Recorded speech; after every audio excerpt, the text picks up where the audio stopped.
नांदेड जिल्ह्यातील नायगावचे आमदार राजेश पवार यांनी पंचायत समिती कार्यालयात अधिकारी आणि कर्मचाऱ्यांची झाडाझडती घेतली। कार्यालयीन वेळेत गैरहजर असलेल्या कर्मचाऱ्यांच्या सह अधिकाऱ्यांच्या खुर्च्यांचा त्यांनी सत्कार केलाय। घरकुल लाभार्थ्यांच्याकडून लाचेची मागणी होत असल्याच्या आरोपाच्या वरून आमदार पवार नायगाव पंचायत समिती कार्यालयात गेले होते, मात्र तिथे त्यांना रिकाम्या खुर्च्या दिसून आल्या। त्यानंतर त्यांनी अधिकारी आणि कर्मचाऱ्यांची शाळा भरवून कानउघडणी केली। सत्ताधारी आमदार असलेल्या राजेश पवार यांच्या या कृतीमुळे जिल्ह्यात या प्रकारची चांगली चर्चा रंगलेली आहे। स्वतःही नायगाव मतदारसंघामध्ये नवीन घरकुल नोंदणीमध्ये स्वखर्चाने जवळपास 20 ते 30 लाखांची बक्षिसं ग्रामसेवकांना ठेवली होती, जेणेकरून गोरगरिबांची नोंदणी जास्तीत व्हावी आणि घरं देखील राज्य शासनाकडून मिळाली।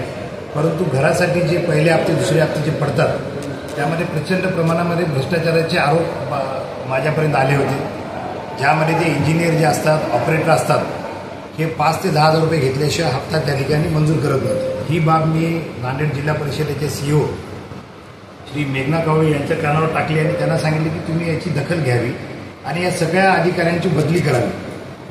त्या बाबतीमध्ये तिने टाळाटाळ केली आणि ते म्हटले की मी माझ्या कार्यालयामध्ये मी साक्ष ठेवली होती, कोणी आलं नाही। मी त्यांना समजून सांगण्याचा प्रयत्न केला की मॅडम, आपण साक्ष ठेवली हे सर्वसामान्य जनतेपर्यंत निरोप पोहोचत नाही आणि हा मोठ्या प्रमाणावर हा विषय आहे। एवढी सगळी जनता नांदेड जिल्ह्याची तुमच्या साक्षीसाठी येऊ शकत नाही आणि लोकप्रतिनिधी म्हणून आमची पण ही जबाबदारी आहे आणि आमच्याकडे जी तक्रारी येतात आणि आम्ही जेव्हा तुम्हाला सांगतो ते खरं तुम्ही मानल्या पाहिजे असं त्यांना विनंती केली, परंतु त्याबाबत त्यांनी टाळाटाळ केली आणि म्हणून मी आज स्वतः त्या ठिकाणी पुन्हा एकदा या गोष्टी शहनिशा करण्यासाठी नायगाव पंचायत समिती कार्यालयात गेलो असता आश्चर्याची बाब म्हणजे आता दिवाळीची सुट्टी संपली आणि मी तिथे जाणार हे मी 4-5 दिवसापूर्वीपासून सांगितलं होतं, तरी सुद्धा मी करेक्ट तिथे 9:45 पोहोचलो ऑफिस टाईमच्या वेळेस आणि फक्त 10% कर्मचारी अक्षरशः उपस्थित होते दोन्हीमध्ये, तहसील आणि पंचायतमध्ये।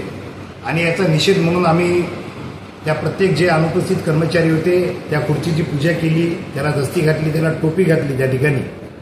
आणि एवढे कमी अधिकारी कर्मचारी असल्यामुळे मी सर्वसामान्य नागरिकांना आवाहन केलं होतं की ज्यांना या घरकुला संदर्भात समस्या आहेत त्यांनी त्या ठिकाणी भेट द्यावी।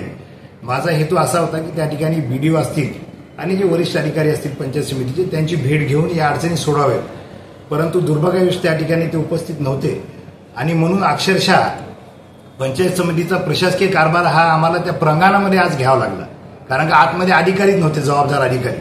आणि माझ्या परीने मी ते अडचणी सोडविण्याचा प्रयत्न केला आणि त्याहीपेक्षा दुर्भाग्य गोष्ट म्हणजे या ठिकाणी तहसीलदार मॅडम आणि BDO यांनी काहीतरी मागच्या तारखेमध्ये मी असं ऐकलं का त्यांनी सुट्टीचं रजा त्यांना वाटलंच नाही मी येईल, सुट्टी 3-3 दिवस 2-2 दिवस काही टाकली असं मला कळालंय, परंतु मला खात्री आहे की त्यांनी कुठलीही सुट्टी घेतली नव्हती। सुट्टी न घेता ते गैरहजर होते आणि 11-12 वाजता सुद्धा आम्ही जेव्हा परत तपासलं तेव्हा सुद्धा 25% वर अधिकारी तहसील कार्यालय आणि पंचायत समितीचे उपस्थित नव्हते। मग इंजिनियरला बोलवण्यात आलं, त्या ठिकाणी 9 इंजिनियर होते आणि इंजिनियरनी मी तुम्हाला सगळ्यांना व्हिडिओ देतो, त्या ठिकाणी प्रत्येक इंजिनियरनी कबूल केलं की आम्ही घरकुलासाठी लाच खातो म्हणून आणि त्यांना आपण या ठिकाणी शपथ घ्यायला लावली की यापुढे गोरगरिबांच्या टाळूवरचं लोणी खाण्यासारखं आम्ही लाच घेणार नाही। ही अत्यंत गंभीर बाब आहे। या ठिकाणी राज्याचे मुख्यमंत्री श्री फडणवीस साहेब एवढी काळजी घेत आहेत की सर्वसामान्यांची कामे लवकर व्हावीत, ऑनलाईन सेवा देण्याचा प्रयत्न करत आहेत। अशा परिस्थितीमध्ये खालचे अधिकारी जर अशा पद्धतीने जर वागत असतील तर ही मी म्हटल्याप्रमाणे गंभीर बाब आहे। याबद्दल मी विधानसभेच्या अधिवेशनामध्ये सुद्धा आवाज उठवणार आहे। माननीय मुख्यमंत्री, माननीय ग्रामविकास मंत्री महोदय यांच्याकडे सुद्धा ही तक्रार करणार आहे आणि CEO मॅडम डायरेक्ट IAS आहेत, त्यांनी एखाद्या लोकप्रतिनिधींनी सांगून सुद्धा याकडे दुर्लक्ष करणं ही सुद्धा तेवढीच गंभीर बाब आहे असं मला वाटतं। ओके।